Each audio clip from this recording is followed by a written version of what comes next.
Good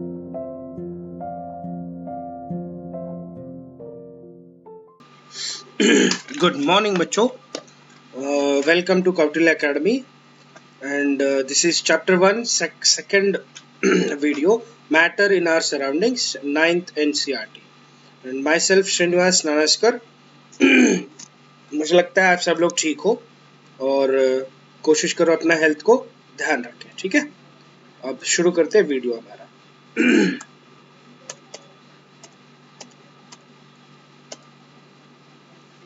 पिछले video में हमने ये सीखा था सॉलिड, लिक्विड, गैसेस क्या होते हैं और प्रॉपर्टीज क्या होते हैं और क्लासिफिकेशन ऑफ मैटर क्या होता है, ठीक है. अब हम उसके आगे क्या है, क्या मैटर सॉलिड से लिक्विड, लिक्विड से गैस चेंज हो सकता है by giving some external energy? Yes, इसका आंसर ये है यस, हो सकता है. कैसे हो सकता है? देखो, when solid is heated it changes into liquid, and when liquid is heated and again it changes into gas. Okay, कैसे? When a gas is cooled it changes into liquid, and when liquid is cooled and it changes into solid. देखो, solid liquid भी बन सकता है, liquid gas भी बन सकता है, गैस लिक्विड भी बन सकता है, लिक्विड सॉलिड भी बन सकता है. इसका मतलब ये तीनों इंटर रिलेटेड रिवर्सिबल रिएक्शंस हैं. एग्जाम्पल के साथ स्टडी करेंगे इसको, कैसे चेंजेस हो सकते हैं. देखो, ice, water and the boiling water. Water से आइस बनता है एंड वाटर से ही बॉइलिंग वाटर मतलब स्टीम बनता है. मतलब क्या है इसका? Water exist in 3 different states. Water exist in 3 different states, ice, water and the steam. कैसे होता है? देखो, इसमें हम 2-3 चीजें पढ़ने वाले हैं. स्पेशली हम पढ़ने वाले हैं मेल्टिंग पॉइंट क्या होता है एंड बॉइलिंग पॉइंट क्या होता है, ठीक है. अब मैंने पिछले वीडियो में बता दिया था कि solids have the particles which are arranged very near and very closely arranged particles. अब gases में क्या होता है? Very the distance between the particles is very large.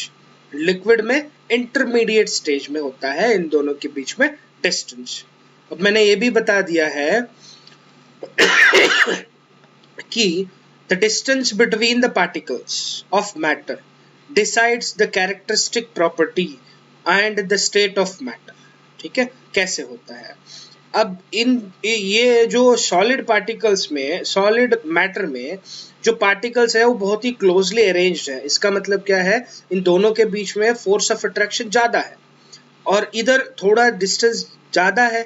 इसका मतलब इन दोनों के बीच में फोर्स ऑफ अट्रैक्शन कम है.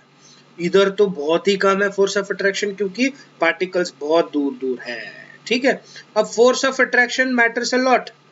अब मैं क्या करूंगा, ये जो सॉलिड है जिसका फोर्स ऑफ अट्रैक्शन ज्यादा है, इसको मैं बाहर से एनर्जी दूंगा. बाहर से मैं एनर्जी दूंगा मतलब क्या है? मैं हीट करूंगा इसको. हीट करने से क्या होता है? इन दोनों के बीच में जो फोर्स ऑफ अट्रैक्शन होता है वो धीरे धीरे कम होने लगता है. कम होने की वजह क्या है? ये पार्टिकल्स स्टार्ट्स वाइब्रेटिंग. पार्टिकल्स जैसे ही वाइब्रेट होना शुरू हो जाएंगे, उनका मोशन या उनका मूवमेंट क्या हो जाएगा? स्पीड हो जाएगा. तो एक टेम्परेचर ऐसा आ जाएगा, ये फोर्स ऑफ अट्रैक्शन अपने आप सारे टूट जाएगा. टूट के सॉलिड पार्टिकल्स जो है वो solid particles starts converting into liquid substance या लिक्विड मैटर. अब लिक्विड मैटर इसका मतलब क्या है? हीट करने से ही solid is converted into liquid या दैट इज और ice is converted into water, ठीक है. अब इसका मेन रीजन क्या है? vibration of the particles and they get more kinetic energy to move faster. समझ में आ रहा है? ठीक है. अब नेक्स्ट क्या है? वाटर को अगेन हम हीट करेंगे ज्यादा. अब वाटर को ज्यादा हीट करेंगे तो लिक्विड पार्टिकल्स के जो डिस्टेंस है वो और ज्यादा दूर दूर हो जाएगा, because the particles gets more and more kinetic energy and they move very faster and faster. और एक समय ऐसा आ जाएगा the water, boiling water converts into steam, the converts into steam, मतलब स्टीम का मतलब क्या होता है, वाटर वेपर्स। अब हमने हीट करके आइस को वाटर बना दिया, वाटर को स्टीम बना दिया। अब आइस को वाटर बनते हुए प्रोसेस को हम क्या कहते हैं, मेल्टिंग प्रोसेस। क्या कहते हैं हम उसको, मेल्टिंग प्रोसेस। अब बॉइलिंग वाटर को स्टीम बनते हुए प्रोसेस को हम क्या कहते हैं, बॉइलिंग प्रोसेस। क्या कहते हैं हम इसको, बॉइलिंग प्रोसेस। अब एक और क्वेश्चन आएगा हमारे दिमाग में, मेल्टिंग पॉइंट क्या होता है एंड बॉइलिंग पॉइंट क्या होता है। सिंपल से आंसर है the temperature at which the solid ice starts melting, that point of temperature is called as melting point. अब boiling point क्या होता है, the temperature at which the boiling water starts converting into steam or water vapors, at that point of temperature is called as boiling point.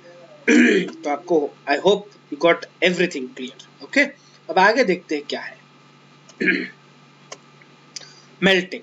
यही जो मैंने definition बताया, when a solid is heated the particles melting, melting को एक और बात से एक और बोला जाता है fusion, into vibrate with a greater speed and begin to move more freely then at a particular temperature the solid melts and changes into liquid, the process of melting is also known as fusion. ये देखो definition बहुत अच्छे से लिखा हुआ है the temperature at which solid melts is called its melting point, and the melting point of ice is nothing but a water that is 0 degree Celsius. इसको हम 273 केल्विन भी बोल सकते हैं।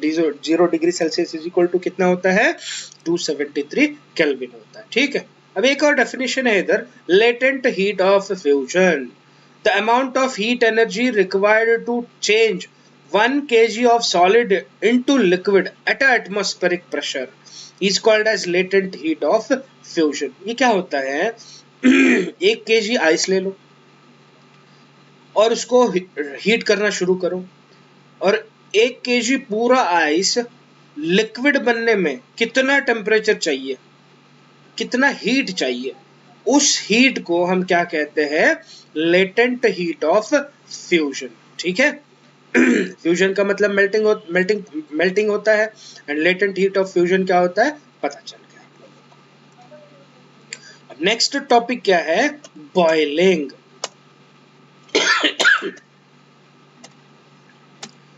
बॉइलिंग क्या होता है बताता हूं।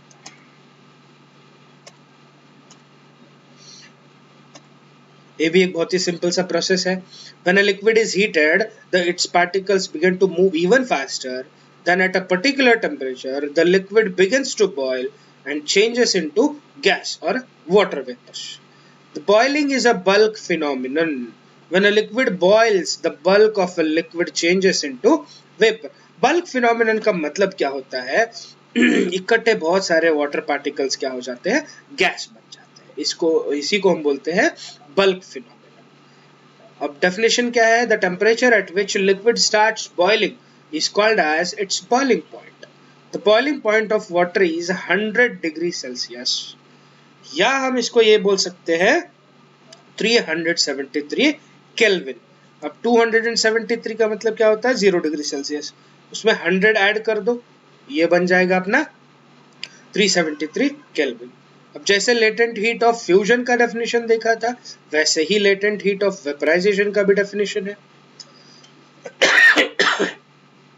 The amount of heat energy required to change 1 kg of liquid into gas at atmospheric pressure is called as the latent heat of vaporization. जैसा सॉलिड में देखा था वैसे ही लिक्विड में है। 1 kg पानी ले लो और उसको गैस कन्वर्ट करने के लिए कितना एनर्जी चाहिए, पूरा 1 kg वाटर को वाटर वेपर्स में कन्वर्ट करने के लिए कितना एनर्जी चाहिए, उतना हीट एनर्जी को हम क्या कहते हैं, लेटेंट हीट ऑफ वेपराइजेशन। अब हमें पता चल चुका है बॉइलिंग क्या होता है एंड मेल्टिंग क्या होता है, बात समझ में आ रही है। ओके, अब नेक्स्ट प्रोसेस क्या है, इसी की तरह inter conversion of states of matter का तीसरा टॉपिक है सब्लिमेशन। तीसरा टॉपिक क्या है? सब्लिमेशन। और ये सब्लिमेशन होता क्या है? Solid is converted into liquid and liquid is converted into gases.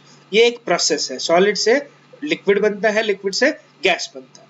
पर कुछ एग्जाम्पल्स ऐसे होते हैं उसमें solid is directly converted into gas, liquid नहीं बनता है। उस प्रोसेस को हम क्या कहते हैं? सब्लिमेशन कहते हैं। इसका इंग्लिश में अगर अच्छे से डेफिनेशन लिखना है, बहुत सिंपल है। The change of state directly from solid to gas और from gas to solid is called as sublimation. बहुत सिंपल है। सॉलिड से गैस बनता है, गैस से दोबारा अगर डायरेक्टली सॉलिड बना, उसमें लिक्विड बनता ही नहीं है। दोनों प्रोसेस में लिक्विड बनता ही नहीं है। इस प्रोसेस को हम क्या कहते हैं? सब्लिमेशन। एग्जाम्पल क्या है? सॉलिड कैम्फर और अमोनियम क्लोराइड। ये कैम्फर का मतलब क्या होता है? आप लोग भगवान के सामने जलाते हो ना कपूर, उसको बोलते हैं कैम्फर, ठीक है। और जब हम उसको हीट करते हैं, it changes into its directly into its vapors, not into a liquid. And if the vapors are cooled, then again it changes into solid. मतलब ये दोनों फॉरवर्ड भी होता है, बैकवर्ड भी होता है, पर लिक्विड नहीं बनता है। ये बहुत इंपॉर्टेंट है और ये एक्सपेरिमेंट है, ठीक है। और इस तरीके से सेटअप में हम सब्लिमेशन को एक्सप्लेन कर सकते हैं। आपको एग्जाम में आ सकता है 3 मार्क्स का क्वेश्चन, एक्सप्लेन द सब्लिमेशन। आपको ये डेफिनेशन लिखना है, एग्जाम्पल लिखना है और ये डायग्राम ड्रॉ करना है। आपका 3 मार्क्स मिल जाएगा आसानी से।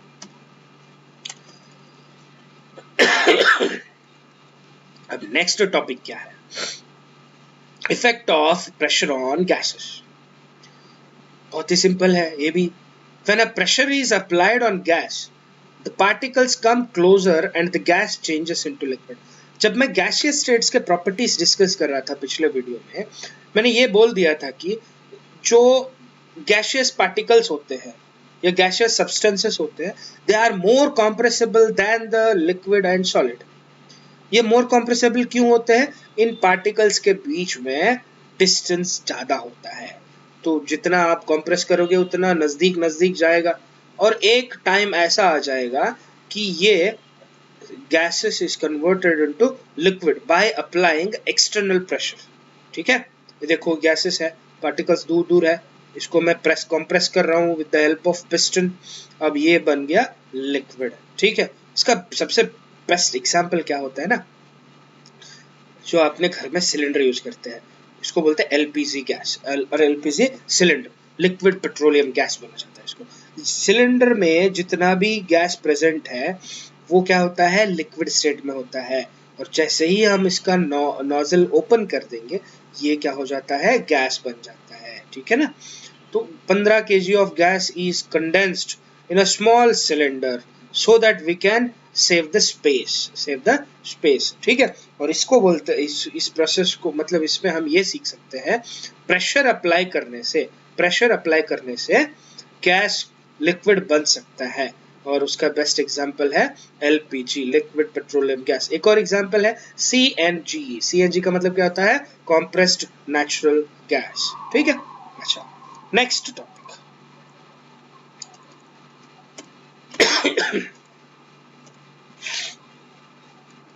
अब देखो, inter conversion of 3 states of matter. बहुत सिंपल है। Solid is converted into liquid, इसको हम बोलते हैं फ्यूजन, जो हमने पढ़ लिया ऑलरेडी।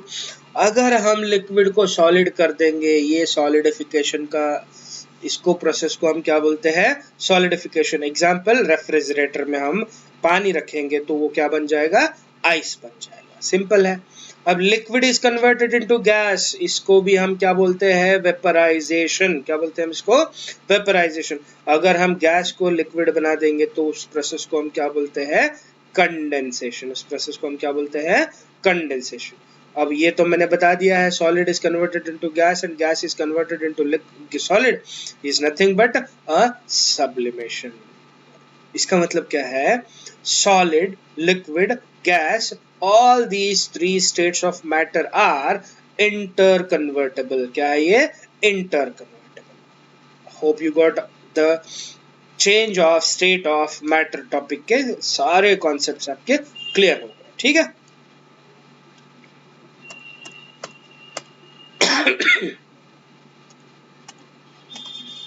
नेक्स्ट टॉपिक क्या है? इवेपोरेशन। ये जो टॉपिक है बहुत ही इंटरेस्टिंग टॉपिक है। वेपराइजेशन एंड इवेपोरेशन दो शब्द है।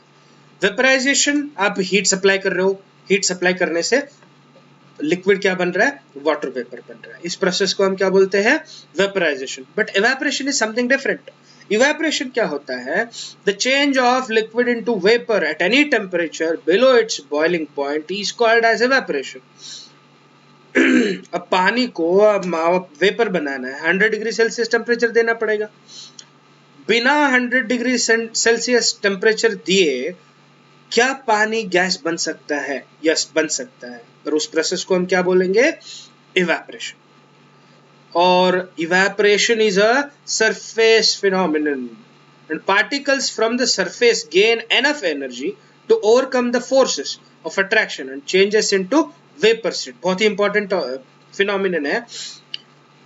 समंदर है, ठीक है ना, समंदर में जितने भी पानी ऊपर इवेपोरेट होके क्लाउड बनते हैं, वो पूरा प्रोसेस कौन सा फिनोमिनन है, इवेपोरेशन फिनोमिनन है। उधर समंदर को तो नीचे आग किसी ने लगाया नहीं ताकि पानी जल्दी से गैस बन के क्लाउड बन जाए, नहीं, कोई आग नहीं लगाया हुआ। इसका मतलब वो डायरेक्टली अपने आप इवेपोरेट होता है। पर 100 डिग्री सेल्सियस भी तो टेम्परेचर नहीं है समंदर में आसपास में, तो ये पानी गैस कैसे बन रहा है? यस, इसी को बोलते हैं सरफेस फिनोमिनन। कैसे? अब सन से सोलर रेडिएशंस आते हैं, तकरीबन 20, 30, 35 तक डिग्री सेल्सियस टेम्परेचर रहता है समंदर के ऊपर आसमान में और एटमॉस्फेयर में। और वही टेम्परेचर को जो सरफेस पानी इधर से ऊपर जो सरफेस में जो पानी रहता है, इसके जो पार्टिकल्स हैं उस हीट एनर्जी को एब्जॉर्ब करते हैं, एब्जॉर्ब करके धीरे धीरे एवापोरेट होते हैं, धीरे धीरे गैस में बन के कन्वर्ट हो जाते हैं, यही ऊपर जाके क्लाउड बनते हैं, क्लाउड से बारिश बनती है, ठीक है। अब इसका टेम्परेचर तो रूम टेम्परेचर की बराबर है, फिर भी एवापोरेशन हो रहा है without supplying any heat energy and this phenomenon is called as evaporation, ठीक है। अब रेट ऑफ इवेपोरेशन, या तो इवेपोरेशन ज्यादा होगा या तो इवेपोरेशन कम होगा, ऐसे कुछ सिचुएशंस है, उसी सिचुएशन में ज्यादा होगा और उसी सिचुएशन में कम होगा। 4 सिचुएशन है, ज्यादा नहीं है, कितने हैं, 4। इसको हम क्या बोलते हैं, फैक्टर्स अफेक्टिंग इवेपोरेशन।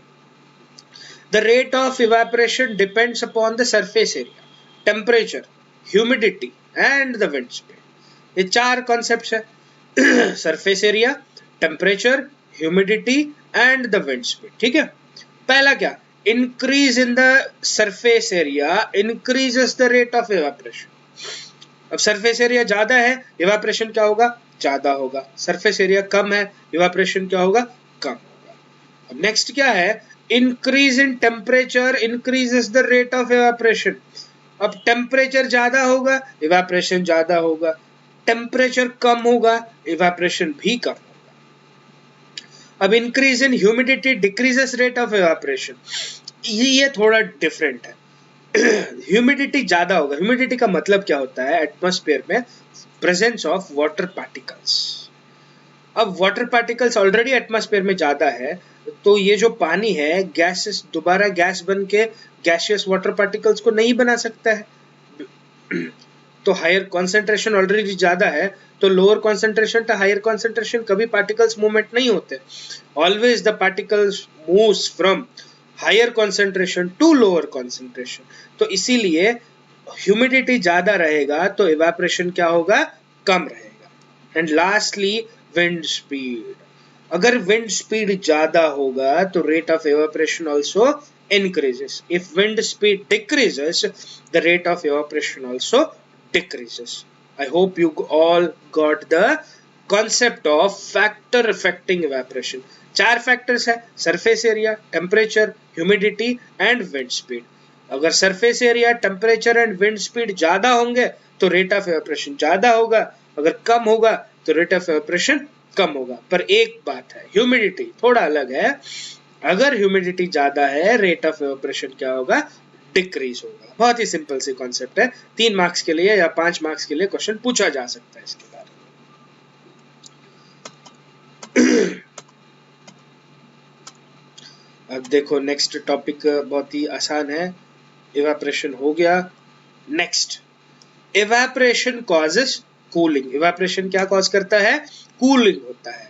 इवेपोरेशन होने के वजह से कूल होता है। कैसे? When liquid evaporates, the particles of a liquid absorb heat from the surroundings and evaporates. So the surroundings becomes cold. अब देखो एनवायरमेंट में हीट ज्यादा है, पानी क्या करेगा? हीट एब्जॉर्ब करेगा। जैसे ही हीट एब्जॉर्ब करेगा तो सराउंडिंग क्या हो जाएगा? कूल हो जाएगा। एग्जाम्पल क्या है इसका? People sprinkle water on the roof or open ground because during evaporation water absorbs heat and makes the hot surface cool. अगर आप बहुत ही इसका सबसे बड़ा एप्लीकेशन क्या है आज के दिन में? आपके घर में एसी या कूलर होगा। और कूलर कैसे काम करते हैं? बाहर हीट रहता है आपके रूम में, उसके अंदर पानी भी डालते हो आप लोग कूलर में, और पानी सर्कुलेट होता रहता है। और ये पानी सर्कुलेट होके होके क्या करता है? बाहर का जो आपके रूम के अंदर जो टेम्परेचर ज्यादा है, उस टेम्परेचर हीट को एब्जॉर्ब कर लेता है, रूम को क्या कर देता है?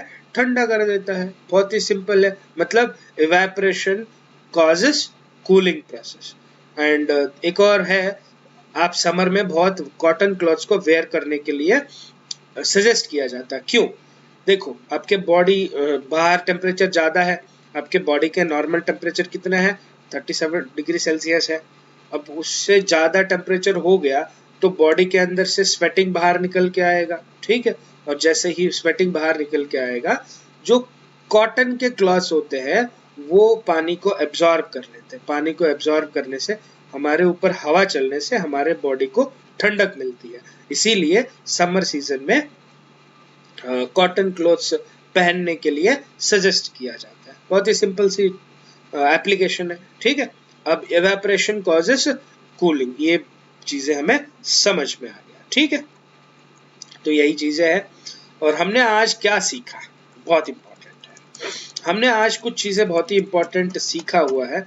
Change of state of matter.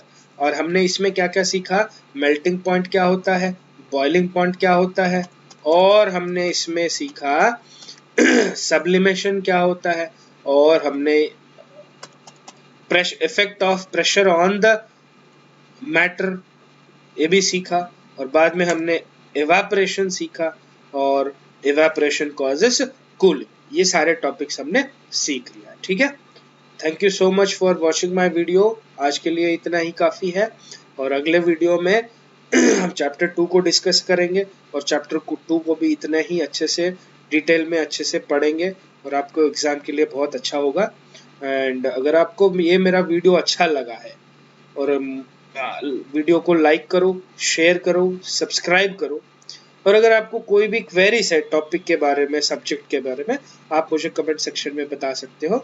मैं आपको इस चीज़ों को एक्सप्लेन कर दूंगा एक्स्ट्रा मेहनत करके, ठीक है। Thank you so much and God bless you all of you.